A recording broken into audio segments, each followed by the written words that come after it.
YouTubers, well, I got another video review for you this afternoon. And so today we're going to be reviewing a new generator from a company called RINADURS or RINADURS. We've been sitting here laughing back and forth trying to figure out how to pronounce this. I guess we're just tired we had a little vacation this weekend. We went to Dahlonega and Helen, Georgia. Have any of you guys ever been there before? Let us know in the comments. But anyways, back to the review. This here is the RINADURS or RINADURS RAD2200i. This is an inverter style generator. I reached out to them and asked them if they'd like for me to do a review on their generator. And I told them it was going to be an honest review. And so they sent me one out. And this one here is rated at 2200 watts peak and 1800 running watts. And this thing retails for about $349 on Amazon right now. Don't know what the price will be in the future. I'm just saying for right now it's $349. And I've never seen this company before. Never reviewed any of the products from this company. Never even heard of this company before. So we'll see if they've got a good generator. So yeah, let's go ahead and stay tuned. We're going to go ahead and unbox everything. Now I will say that this did have plastic over top of the box. I went ahead and cut it so it wouldn't be loud in the camera's microphone and you guys wouldn't have to hear that. I've never unboxed it. You can see it's got a strap across the top and it's got the packing tape on there. So I'm gonna go ahead and get all that off and I'll come back. And you can see there's the manual on top, and then there is some wires there, and then there's a funnel, and there's the other piece to the funnel on the inside of that. And it looks like there's a little toolkit right in there. And then it's got a big old piece of foam there on top protecting it. So I gotta say, it looks like it was packaged pretty well. And then there's foam on all the sides. So let me go ahead and unbox it. All right, guys, so I gotta say, just pulling it out of the box and just looking it over real quick, I gotta say it looks like a really nice looking generator. It looks like it's of high quality. There's no cheap feel to it at all. You know, sometimes when you get stuff from China and Amazon, you know, you never know what you're gonna get and what kind of quality it's gonna be. Well, I'll be honest, the fit and finish on this thing looks really nice. As far as, you know, anything else, I don't know. Now, I want to get you a measurement of the weight. It says that it's 41.2 pounds on Amazon. I went ahead and cleared the scales out. I'm gonna go ahead and set it up there, and you can see right there, 40.9 pounds. All right, so the one thing that you'll notice right off the bat, you got a tag right here wrapped around the fuel cap, and it says to make sure that you fill the unit full of oil before you try to start it and all that. And then I'm gonna go ahead and start my review right here on top and work my way down and around. Right here on the top of the cap, you'll see that it has an on right here and an off right here. And this little arrow right here on the very top points to on, and then when you twist it back, it turns it off. And this is basically just a vented gas cap, so you don't have pressures build up in that tank. And so, you know, you can turn it to the on position when you're ready to run it. And yeah, I just thought that was pretty neat. Now, if you do spill a little gas, then it's going to run outside this little area right here. I do like that, how they built a dam around that. So the gas will run off the side of the unit. Now, I did open this up and look inside, and I noticed that there was a little bit of gasoline on the cap. It kind of dripped a little bit. And so I guess they probably ran this one from the factory. I don't know if they've broke it in or if this was, I'm not real sure. But anyways, I'm going to go ahead and do the regular break-in procedure as if it's not been broken in. But I just wanted to make mention that there was a little bit of gas in there, so it leads me to believe that they've probably ran it or tested it somehow. But then also, I wanted to point out right there, there is your fuel gauge. So that is nice. A lot of these smaller units don't have any kind of fuel gauge. And then right here on the top, there is your access panel to your spark plug.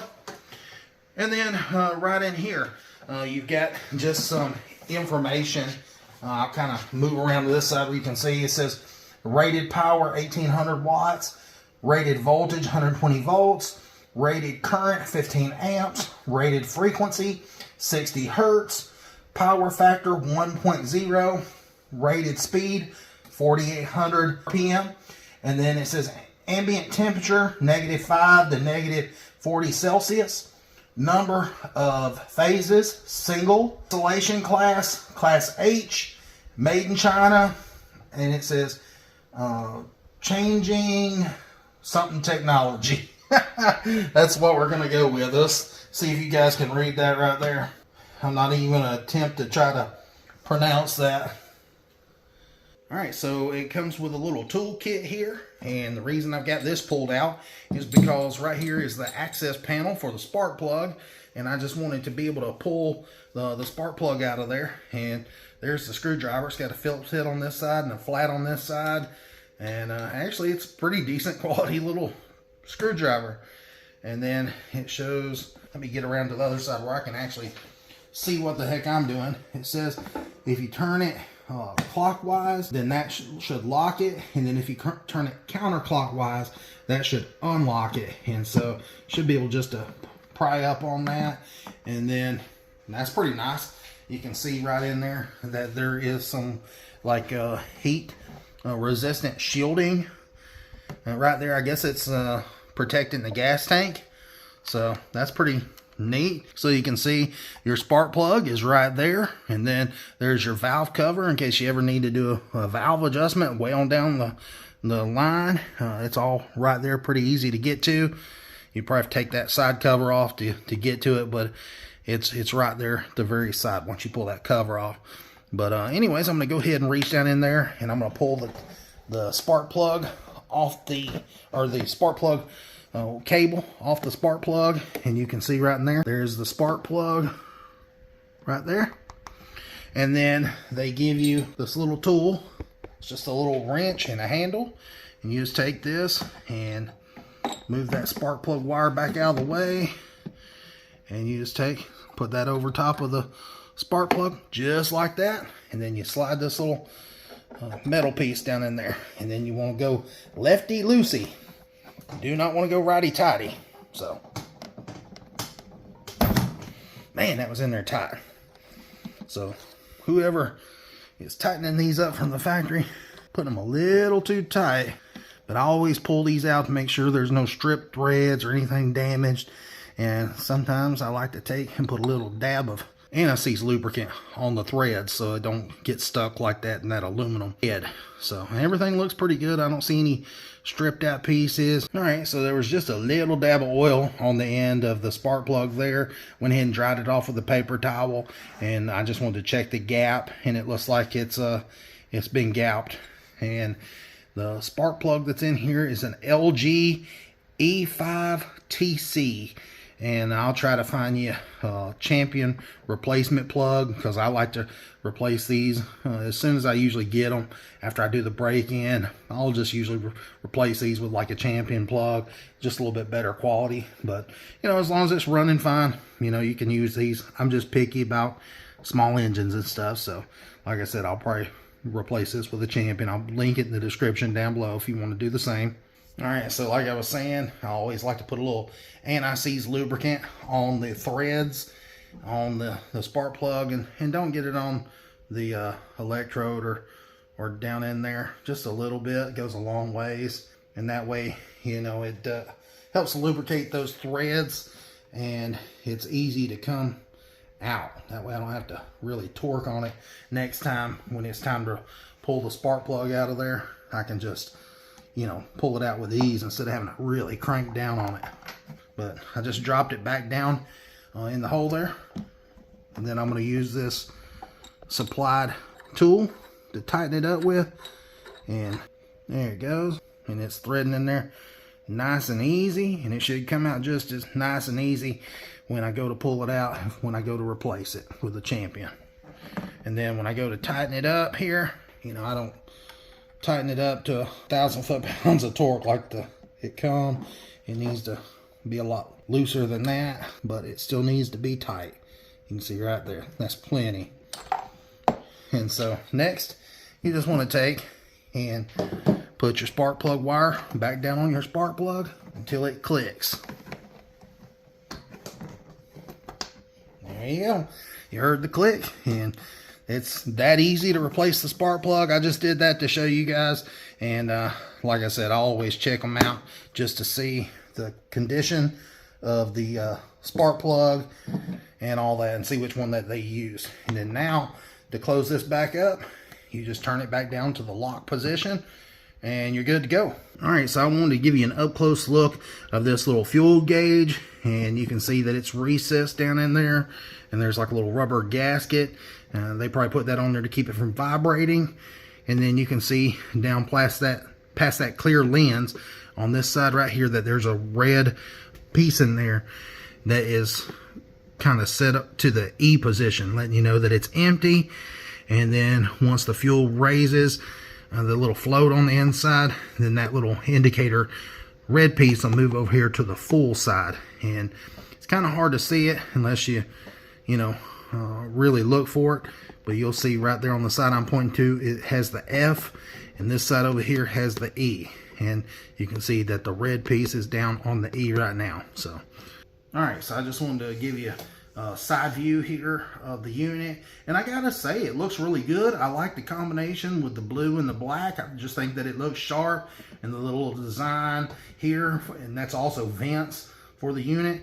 And then you can see right here, this has got your choke. So to choke the unit, you want to turn the arrow to where it points to choke, and that's where you would start it. And then once it starts running, then you want to move it up here to the on position, and then when it's time to turn it off, then you'll move it up here to the off position. And so it's really set up easy to get the unit running. So anyways, go ahead and move it on. All right, and then here in the back, you can see that you got vents all across the back here, and then this is where your exhaust comes out. So make sure that when you set the generator down and it's running, that this is not up against something, because you can definitely melt plastic. You can cause a fire if this is pointed up against something flammable like a gas can. You can definitely melt a gas can with this. There's hot fumes and coming out of the back of here, and it does get very, very hot, and it does, shoot out a pretty good little ways. Even though I've not tested it, I know from experience these things get really hot, and that heat comes out, several feet. Also, down the road, if the unit ever starts to run a little bit funny, you can just remove this little housing here and just clean it with some carburetor cleaner, because sometimes they do like to get gummed up, and so you can clean that with carburetor cleaner, and it's as good as new. You don't have to replace anything. All right, so when it's time to go ahead and add oil to the crankcase, what you want to do is turn this counterclockwise, and then this should open up, and you can see there's a little latch right there, and that allows you to get to the dipstick there and to the oil drain, and you can drain the oil this way. It's very easy to get to everything, but just for the video's sake, I want to show you guys where the air filter is located, and it's very easy to get to. I went ahead and did it off camera. You can see right in here, there's no screws here in the front or on the bottom, but you just have a Phillips head screw right here on the top in the back, and then there's one here on the bottom, and then I'm going to set those there. And then the way that you pull this off is you got a little lever that you just pull back, and it comes off just like that. Now the way that it goes back on is, you can see there's a little hooked piece of plastic that fits right down in there in the front, and then these little tabs fit in the front, and then you got a clip here and a clip here, and then when it kind of snaps in, just pops in with your hand, and then again you got the two fasteners that I just showed you where to take off. Now one thing you might notice right here on the inside of this plastic housing is there is like some really thick foam rubber sound deadening, just to keep some of the noise down and things like that, and rattles down, so this thing just doesn't flop and make a lot of noise. So also, for no more trouble than it is to just go ahead and remove the two screws and pop the panel off, me personally, this is probably how I'm going to change the oil, just pulling the panel off. I mean, you can do it through the access panel. I mean, you might as well just take the side cover off. I mean, it's pretty easy. I'm going to set that aside, And we're going to go ahead and look in here at the air filter and see how to replace it.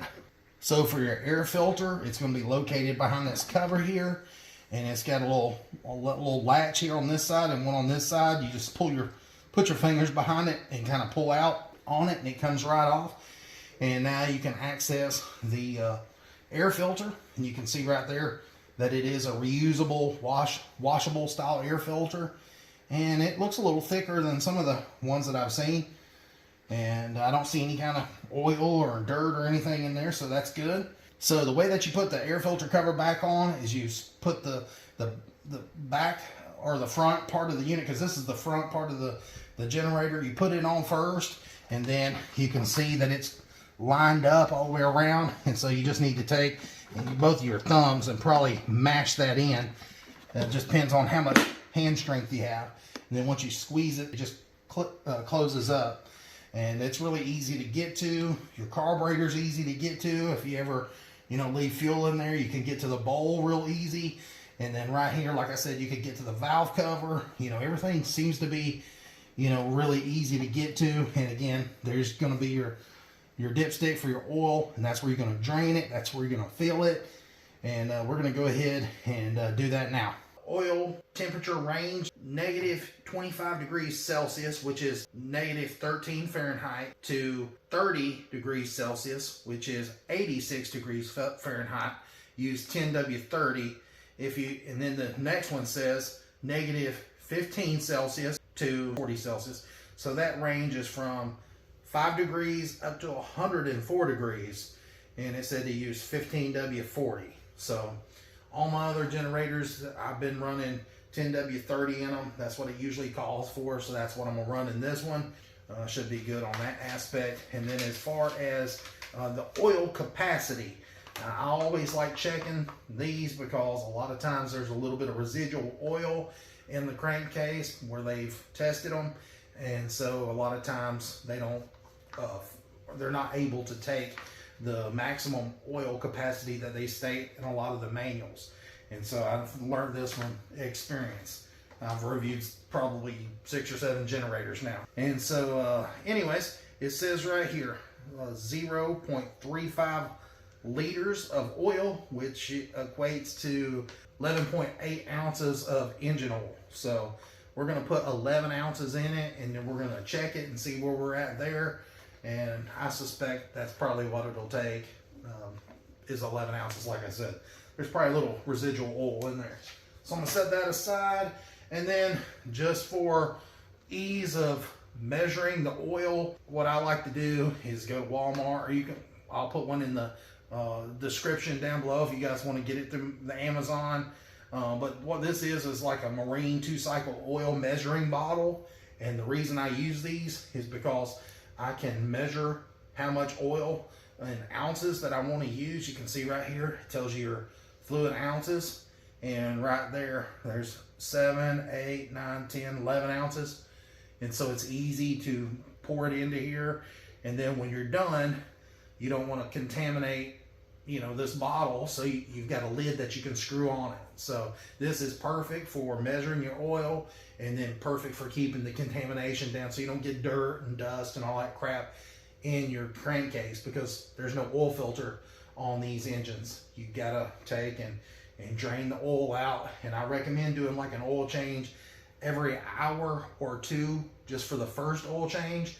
And like I said, I would let it run for an hour or 2 in variable speeds. And then once I've run it for an hour or 2, then I would go ahead and change the oil. I don't care what the manual says. I would definitely change the oil after an hour or 2, just simply because there's no oil filter on here. The way that you keep the oil clean is by changing it, and then follow the oil procedure.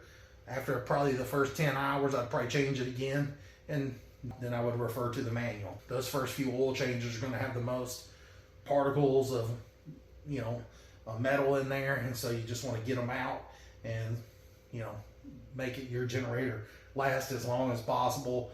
And oil is cheap, so you might as well just do the oil change. All right, guys, so this is just what I picked up at Walmart. This is probably not the best stuff, but it is synthetic, it is 1030 and it's rated higher than what they call for in the manual as far as the API specs. So, you know, this will work. I've ran it in all my other generators just because this was what I could find one day. I went in there to buy some Rotella and they were completely out. And so I just picked this up. So anyways, I'll show you guys how to get it to 11 ounces. Show you how easy it is. You can see right there, 8, 9, 10. Right there, that's right on the nose. So this company does give you a little funnel that's a 2-piece, and you just slide it together like that, push them together, and then this thing is able to swivel around. It's actually a pretty decent funnel for, you know, putting oil in the generators. This one's a little dirty just from just being in the package, and I've already got one here that I washed out just the other day in the sink when I did another generator review, so I'm going to use this one. And so I figured it would show up a little bit better on camera since that one's black and this one's white. I figured you guys would be able to see this a little bit better as well. So just go ahead and remove your drain plug, and you can set it right there. And then next, just go ahead and fit your funnel in there. You can see this one works the same way as this one. It's got the bend in it. And so you guys can see right in here that I'm right at 11 ounces. And then I'm just going to slowly pour this in there. And as you can see, I've got the generator up on top of a tote lid, just flipped upside down. And the reason I do that is because if I do something stupid and spill some oil or overfill it or tip it over and it leaks any kind of fluids, it's not going to get all over the floor and my table and all that. And I just found out that this little tote lid works great. So, all right, so I went ahead and I put the 11 ounces in there. I'm gonna go ahead and remove the funnel, and you can see a little bit of oil come out right there on the outer part of that housing. And then I'm just going to take and move the unit back and forth just to see the oil level, and you can see that the oil level is about halfway up on those threads, and that's going to be absolutely right where I want it to be. And then next, wipe up just that little bit of oil right there, and then I'm going to put my little dipstick back in there. And they do make some magnetic dipsticks.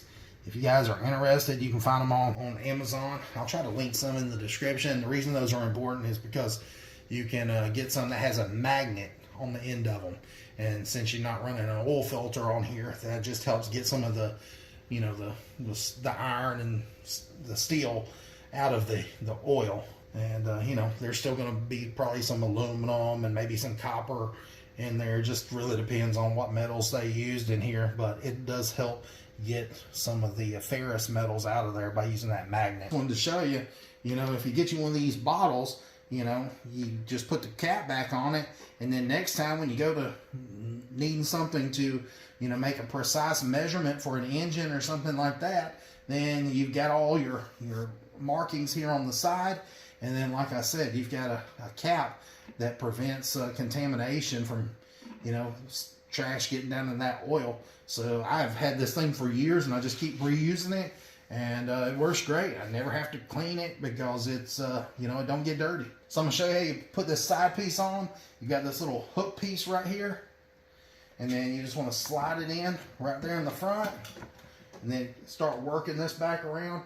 And then you got a tab here in the top and the middle. And then once you pull it over, it just slides into place, just like that. And you'll get it to about right here, and you notice it ain't going any further. It's because there's a little tab there and a tab there. You just pop it and pop it here on the bottom. And then it's ready to put the 2 screws back in it. And like I said, they're Phillips head. You put them in there just like that, and it's good to go. All right, so one of the things that come with the generator is these cables here. And what these are for is for charging, let's say, like a lead acid battery that's in your vehicle. Let's say you take this generator camping, and you accidentally leave the lights on your vehicle, and you don't have a jump starter with you. So you can take this cable here, and you can just plug it in to the generator, and then hook it up to your car's battery, and this will charge your battery up. So that is a neat little feature, and like I said, it does come with these cables, and so I'm going to set those aside. Those plug in right here to the DC 12 volt outlet right there. So I just wanted to show you real close where those cables plugged up. All right, so next we're going to move right here to this switch, and you can see that it's got a weatherproof cover over top of it. And what this is your eco switch. And what this is used for is, say, let's just say you're wanting to use the generator to power something that doesn't use very much wattage. And so you can turn the eco mode on, and what it does is it slows the RPMs down of the motor, and it makes it quieter, and you know, it puts out less wattage. It's not going to put out the full, you know, 1800 running watts. It's going to put out less. That little switch is very useful. Let's say you just need something to charge a phone or something. You don't want to have this whole generator running at full speed and it being, you know, more noisy than it needs to be. Just put it on eco mode, and you know, it should just cut that RPMs down by, you know, a significant amount. And then right in here, up under this little rubber tab, it's got a little rubber cover with a tether there on the top of it. And what this is a USB-A plug there on top. And then finally, somebody added a USB-C plug down below. So you can charge most of your phones with that USB-C now. And that gives you a little bit of added power over the USB-A there. And that just makes it a lot nicer to have both of those ports. And I like that little cover that fits over there to keep dust and dirt and all that out of there. And then right here on top, you've got another weatherproof button. And what this is for is it's the DC overload reset button. And so let's say, you know, this here or the outlets get overloaded, then you just mash that button and it resets it. And then right in here, this is your AC outlets. They're 120 volt outlets, and you can see the receptacles are rated at 20 amps because they got that little leg that sticks out to the side right there. I don't know how well you guys can see that. You see the vertical lines, there's one there and there's one there, and then when it moves out over to the side there, that shows that it's a 20 amp receptacle. And then right in here, this is an AC reset button, where this one over here is a DC. This is the AC, and this controls your AC receptacles right in there. And then right in here, this is your parallel connectors. And what this is for is you can purchase some separate cables on Amazon. I'll try to link them in the description. But what you can do is take and purchase some of the parallel connectors and another generator just like this, and hook both generators together in parallel, and you can double your output wattage. And so that gives you a way to upgrade in case you do need more watts down the road. Instead of buying a whole nother big generator, you can just buy two small ones. It just makes it more versatile. Then down below right here, you've got your grounding cable or grounding lug, where you can attach it to a ring terminal and a grounding cable, or you can just wrap the wire around there and use like a washer to tighten it down. But that is for grounding there. Now, one thing I did miss is right here on these AC outlets, you've got a nice rubber cover that fits over top of it to keep any dust and dirt and maybe rain out of it, just in case it was to get a little drizzle in there. All right, guys, so right here across the top, you've got 5 different LED lights, and each one of these has a different function. This first one here is for the carbon monoxide overrun light, and what that means is, let's say you've got the generator put somewhere like up underneath a shed or something like that, and let's say the fumes get too strong in there and it becomes unsafe, then you want to vent this generator better, where it can get more fresh air. And you know, if it gets too much harmful carbon monoxide in there, then the light will come on and let you know that it needs to be moved, and you know, it just start flashing a red light. and just let you know basically that it's unsafe conditions in there for you. So, you know, go ahead and move it to somewhere where there's better ventilation. Now you also have this carbon monoxide failure light. And what that means is, let's say the sensor has went bad inside this unit, it'll flash yellow and let you know that the unit needs to be serviced and that sensor has gone bad, and it's just letting you know it's not working properly. Letting you know basically, hey, take this thing in for service and get it looked at, and they can replace that sensor, and that way you'll be safe and not have to worry about the carbon monoxide fumes and all that. Now the light here in the middle, this is a low oil indicator light, and it'll turn yellow if it's low of oil. And it says here in the manual, when the low oil indicator turns yellow, the engine oil is insufficient. The generator will automatically shut down to protect the engine from damage. Fill the engine oil to the required level before you can restart the engine. Yellow light will go off after adding engine oil to a sufficient level. So that just keeps you from burning your engine up due to low oil. And keep in mind, you know, this is a generator, you're running long hours, and you know, sometimes you might forget to check that oil, because like I said, you know, who's going to get up in the middle of the night if this thing is running and periodically check the oil? Nobody. So this really does save your butt and keep you from having to buy another generator from, you know, a burnout engine. And right here next to the last light, it's got a triangle above with an exclamation point in the middle, and this is an overload indicator light. And when it turns red, it lets you know that you have overloaded these AC outlets with too much wattage and you're trying to power too much. And if that's the case, then you need to unplug something because you're running the generator too hard. And if you do that for very long, you can damage the unit. The next light there is a running indicator light. And so that one will just come on and burn green. And that'll just let you know that the generator is running correctly and that the output is where it needs to be. And so that just lets you know that you're good to go. All right, so that's pretty much everything up here that I can tell you about. The only thing here on the front is these little louvers. There's 3 of them, and you know, they're angled down.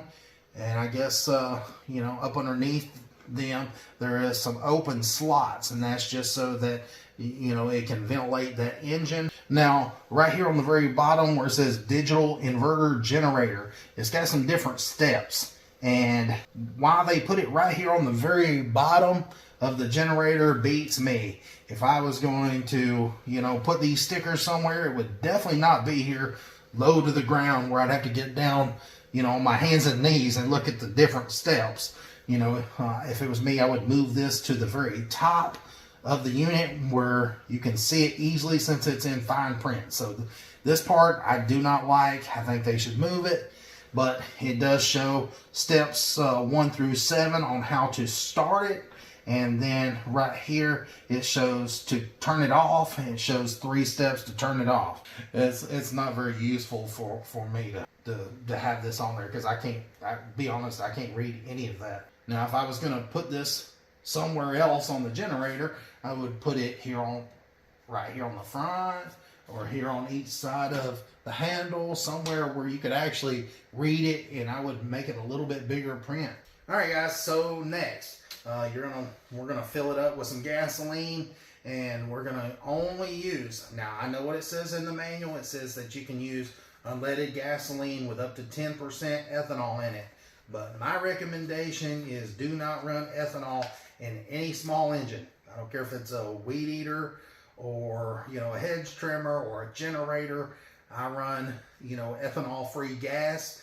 Now, not every gas station has it. Sometimes it's a little harder to find, but most, you know, every town usually has ethanol-free gas. And the reason I recommend ethanol-free gas is because if you don't, you're going to have problems. If this gas sits in there for more than, you know, a couple months, then you're going to have problems. And if it gums up, you know, the carburetor, then you're going to have to take that in for service. But, you know, if you get, you know, ethanol-free gas, then you can put gas in here, put some fuel stabilizer where it's Decibel or some of the other brands, and put it in the gas, and it can last up to a year or maybe a little bit longer. I would definitely not run ethanol gas in here because it does eat up your fuel lines. It does clog up your carburetor and stuff. Like I said, if you leave it sitting, and it's just not worth the savings from buying the cheaper ethanol gas. I mean, it does save you a few cents in the beginning, but you're going to pay for that over time. Unless you're just planning on running the gas out, over the next month, and you know for a fact that you're going to run that gas out, then you can use ethanol gas. But if you're planning on leaving a little bit in there, then I would definitely run ethanol-free gas in these. So I'm going to get off my soapbox. So next, I'm going to go ahead and take the unit outside, put gas in it, and I'm going to run it for maybe an hour, maybe 2 at the most. And while it's running, I'm not going to just let it run at one speed. I'm going to vary the speed, the RPMs of the engine, and that way it can do a good break-in. And then also, when you're doing the break-in for the first time and starting it up for the first time, then you definitely don't want to try to max the generator out and do it, max it out to its maximum wattage. You want to kind of keep it, let's say 700-800 watts. And you can, like I said, you can make that speed variable just by plugging stuff in, turning it on and off every few minutes for like an hour or 2. And then that's just my recommendation. And then once you've run it for an hour or 2, then what I like to do is take and open the dipstick and lay this generator on its side and on top of a 5-gallon bucket, and just let all that oil drain out of there. Now keep in mind, make sure that you don't have much gas in there, because you'll have gas dripping everywhere too. So don't put a whole lot of gas in it from the get-go. Alright guys, so I wasn't going to show this part, but I figured somebody out there might need to know how to change the oil on a generator, so I thought, let's go ahead and do it. So earlier today, I did the engine break-in, where I let this thing run for about an hour, and I varied the load where I would turn on different products to where the RPMs would go up and down. I think I just used the little heater today to kept it on low, so I put about 500 watts on it, and then I would turn the eco mode on so it would lower the RPMs, and I'd turn it off after just a few minutes, and so that way everything would get nice and broke in. So I went ahead and just pulled the side cover off, so it'd probably be a little easier for you guys to see. But the first thing I'm going to do is pull the dipstick out and set it aside on the clean rag right there. And then if you notice, I've got a 5-gallon bucket there with used motor oil, and the reason it's in a 5-gallon bucket like that is what I like doing is taking generators, setting them up on top of the bucket here, and then tilting them over to the side and draining them out. But look at that dirty oil. It was ready for a change. I mean, it's pretty dark there, so it was ready for its first oil change. And keep in mind, guys, oil is cheap. I'd rather replace the oil than to replace the generator or get less hours out of it. So I mean, literally you can get a ton of oil changes with 5 quarts of oil like I bought. So anyways, what you want to do, since there's no gasoline right here, it fell over just a little bit, there's no gasoline in it, what I'm going to do is just tilt it over on its side and just let it sit right there on that bucket, and it'll drain out. And then once it's done draining, then you go back and fill it up like I showed you in the previous footage. So I went ahead and drained everything in that bucket, and I've not wiped anything off yet. I just wanted to show you. I know it's going to be kind of hard to see, but with this little metal lip hanging over the little plastic lip there on the bottom, you don't spill any on the inside part of the case. So it makes doing an oil change really easy. I'm glad they did that, because all you have to do is just go back and wipe that lip, and then that little bit of oil that dripped right in there, and literally that's it. Like I said, I ain't wiped this off. You just put oil in it and you're good to go. All right guys, so in the beginning we did the unboxing and I told you about the generator and showed you how to do an oil change and maintenance it and all that. And today we're going to take and we're going to show you how to start it up. And then after we start it up, then we're going to plug this little jumper that I have right here. All this is an electrical cable that'll plug in there. And like I said, it's just a little outlet box. And I'm going to use a watt meter. And I'm going to plug it into here. And then I'm going to plug in a heater and some other things. And just see how this thing runs with, you know, like a 1500 watt heater plugged into it. And we're going to try to check the sine wave. And, you know, we're just going to, you know, try to test this thing out. Now it's going to be running, and I understand you're not going to be able to hear very well, but I'm testing it, and, you know, so, you know, it's going to be one of those things where you're just going to have to get through the noise and, you know, see that I am actually testing this stuff and trying to give an honest review for you guys, you know. And so anyways, let's go ahead and get started. I went ahead and I put new fresh oil in here. Went ahead and put a little gas in here, and then the first thing that I did was turn the vent here on top to on. So it's, you can see right here at the top, it says off right there and on right there, so it's pointing in the on direction.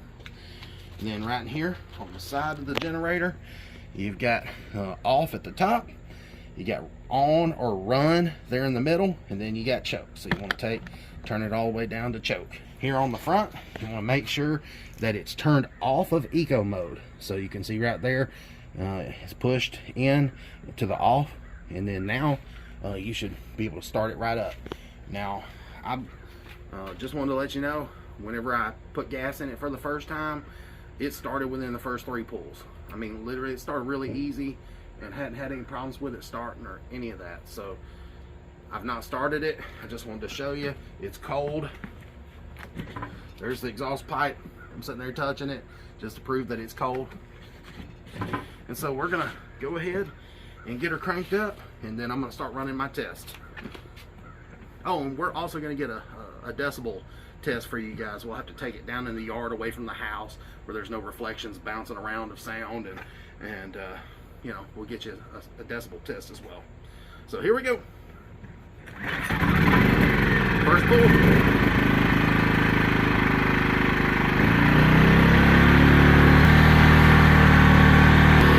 I just wanted to show you that the USB port does work. You see right there, I've got a little light bulb plugged in. And then right below that's USB-C. I've got a little phone charging cord right here. Plug it in. Alright, so I'm going to go ahead and plug it in. It's already at 100%, but it'll show. Oops, didn't mean to click on that. You see right there, it showed that it was charging. So those two work. Alright, so this unit has the battery charger. Like I said, if you got out somewhere and had a dead battery. So right here I've got a 12 volt lead acid battery. They come out of an APC unit. It's pretty much the same thing as a little car battery. And so I'm going to test it right here. And got a clamp meter. And you can see right there it's at 13.26, 2.5. And this thing is trying to charge. Even though this is a dead battery, it's still putting it out there trying to charge it. And you know, this thing is super dead. Let me show you. Once I take these off and unplug this, set that aside, see what the voltage is. Yeah, you can see it's at 10, 9. So yeah, I was definitely trying to charge this little battery up. So if you need a battery charger, it comes with the wires to charge it with, and it works. Alright, so I've got this plugged into that AC outlet there, and you can see that it's at 124.2 volts and 60 hertz, and that's exactly where it needs to be. And then I've got the oscilloscope hooked up, and you can see that it's a pure sine wave down there. So that's awesome as well. Alright guys, so next we're going to do a load test. And I've got several things out here now that I'm going to use to put a load on here, and I wanted to tell you what was going on before I started the generator and had it going, and then tried to explain it to you over the generator. But anyways, you can see right here I've got like just a little three-way, and I've got a watt meter plugged into it. And anyways, I've got the heater, this heater right here, plugged into this watt meter, and then this little jumper wire that comes down, it comes into that outlet that I used to test it with a while ago. And then I have another watt meter and this hair dryer plugged in. And so what I'm going to do, I'm going to start out with the heater on low, and it's going to be about probably 500 watts or so. And then on high, when I put it on high, it's going to jump up there to around 1500 watts. And then I'm going to test the hair dryer on just like a fan setting, which I think it's around 160 watts or something like that. And then I'll jump it up to low, which I think is around 400. And so we're just going to test it and see, you know, how close I can get to that, you know, 1800 watts, because this is a 2200 watt peak generator, but it's 1800 watts. So you can't, you can only put 2200 watts on it for just a split second. It's not meant to run 2200 watts. It's only meant to run 1800 watts. You know, that's its very maximum. So if you've got something that, let's say you want to run a 1500 watt space heater on there, you could, but it's best to always try to find something that's not maxing it out. You don't want to max this thing out all the time. It's not very good for it to be maxed out, but I just want to try to get as close to it as I can, just to show you that it can get up and around that max. Alright guys, so you can see over here I'm at 1403 watts, and then right here we're at 0. I'm fixing to turn it on fan, and that should be about 200 watts.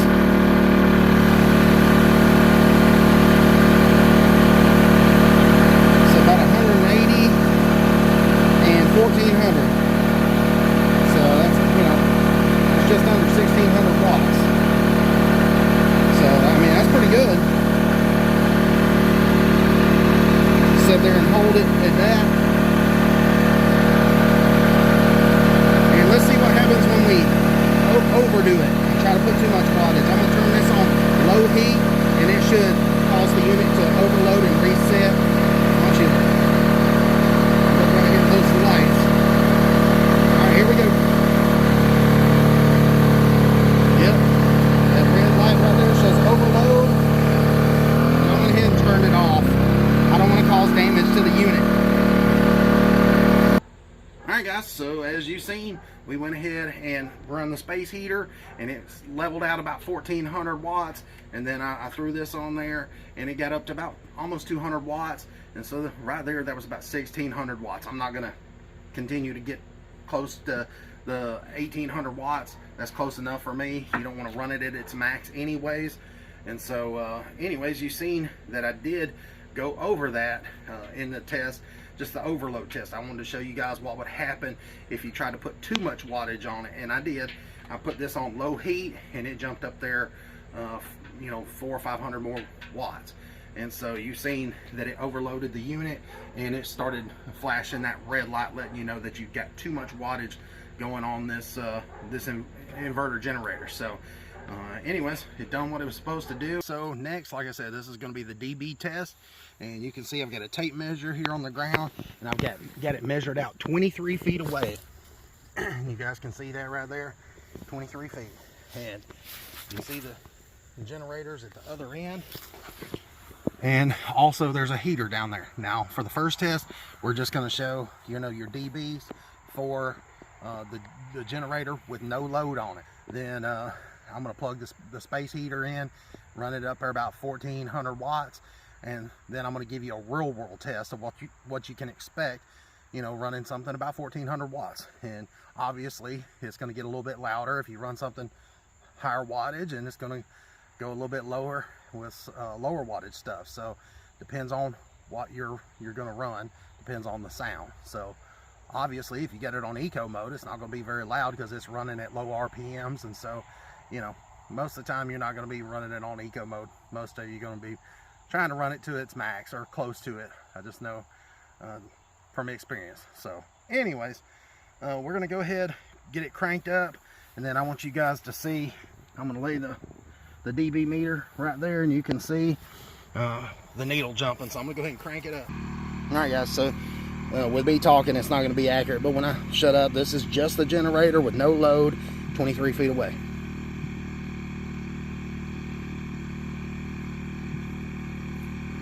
So you can see it's about 59, 60 dB, and I would say it's probably a little bit high because I do have a little bit of road noise from time to time, cars coming by. I just can't help that, but that's as close as I could get. But you know, I'll be honest, it's pretty quiet. I mean, literally, you can barely hear the thing running. Now we'll see what it jumps up to when I plug the space heater in, so stay tuned.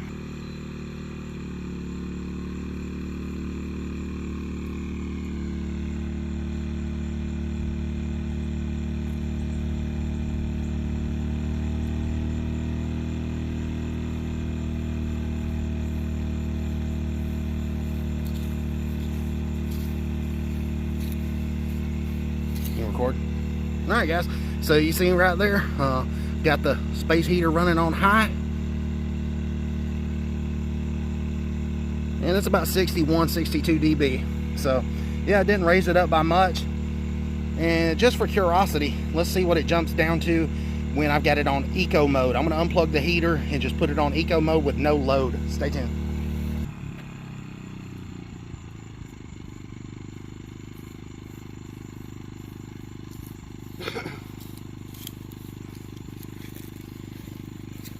All right, so you can see it's on eco mode and there's no load on it. Let's see what it is. It's 56, 57 dB. So yeah, that thing's pretty whisper quiet. All right, so I just wanted to show you what it's the dB reads with me standing right on top of the generator there. You can see it's running, and that's on eco mode.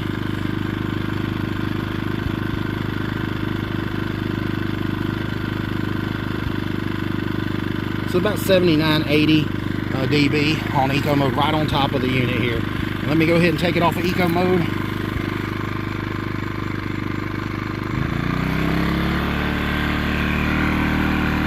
And all right, there we go. We're off of eco mode, and it's right on top of the unit here. Let's see what it is.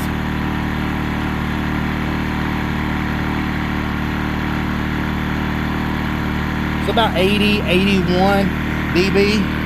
And you know, that's really not loud, you know, for being right up on top of it. Now I know everybody wants the quietest, you know, generator, but I mean, literally for what this one cost, and I just think that it's pretty quiet. So you seen I did a full test on this unit. I checked the sine wave, and it did have a pure sine wave. I tested the voltage, and the voltage was right there where it needs to be, and the hertz was at 60. And then you know, I did several sound tests for you guys just to give me an idea of what to expect. Now my sound tests are not going to be absolutely accurate because I do live beside a highway, and there's probably about 300 feet to the end of the road there, but every once in a while I get a car coming by, so we tried not to, you know, video when cars were coming by. So we did the best we could with the sound level test and all that. And as far as the generator goes, it seems to be a pretty nice generator. I gotta say, I've been pretty impressed with it, and seems to run good, and you know, hadn't had any problems out of it. It always starts on, you know, the first 3 pulls. And you know, I mean, you guys seen when I changed the oil in it, put gas in it, hadn't started it. It started on the first pull. It's just easy to maintenance, and I say for the money, it's pretty reasonably priced. So anyways, I appreciate you guys watching. I hope my video was informative to you and helped you make your own decision. I just try to put out the facts out there, and just try to help you guys out. So if you're interested in the product, I am an Amazon affiliate, so I would appreciate it if you did buy from my link rather than just, you know, search the product out. But if, you know, it doesn't cost you guys any more money or anything. They just, Amazon gives me a little bit of commission for, you know, testing out the product. I'm not trying to sell you on it. I'm not saying, hey, you know, purchase this one, it's the best one out there. I'm just saying, you know, it done what it said it could do, and seemed to work good, seemed to run good, and it was quiet. So that's all you can really ask for.